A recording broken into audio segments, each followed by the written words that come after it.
જય ગિરનારી 33 કોટી દેવતાઓનો જે વાસ છે, ગુરુ દત્તાત્રેય ભગવાન, ગુરુ ગોરક્ષનાથ, માં અંબા તથા સિદ્ધ ચોરાસીના જે બેસણા છે એવા ગરવા ગિરનારની લીલી પરિક્રમા આવી રહી છે, ત્યારે હું ભારતીય આશ્રમ તરફથી આપ સૌને ભાવપૂર્વક આવકારું છું. ગિરનાર એ ભગવાન શિવનું સ્વરૂપ છે, પ્રકૃતિ માં પાર્વતીનું સ્વરૂપ છે. તેથી પ્રકૃતિનું જતન કરવું આપણી સૌની નૈતિક ફરજ છે. ગિરનારમાં જ્યારે આપણે આવીએ ત્યારે પ્લાસ્ટિકનો ઉપયોગ ન કરીએ. આપણે ઘરેથી જ પાણીની બોટલ ત્રાંબાની કે સ્ટીલની લાવીએ, કારણ કે સૌથી વધુ કચરો પાણીની બોટલનો થાય છે. તેથી જંગલમાં જઈએ ત્યારે પ્લાસ્ટિક અન્ય કચરો ન કરી અને પ્રકૃતિનું રક્ષણ કરીએ.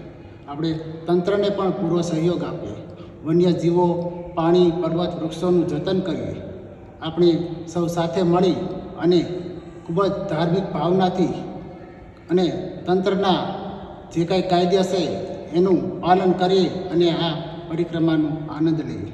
તો આવો સૌ સાથે મળી ખૂબ ભાવથી, ખૂબ જ શ્રદ્ધાથી આ પરિક્રમા કરી અને ભગવાન ગુરુ દત્તાત્રેયના આશીર્વાદ પ્રાપ્ત કરીએ. જય ગિરનારી. ઓમ.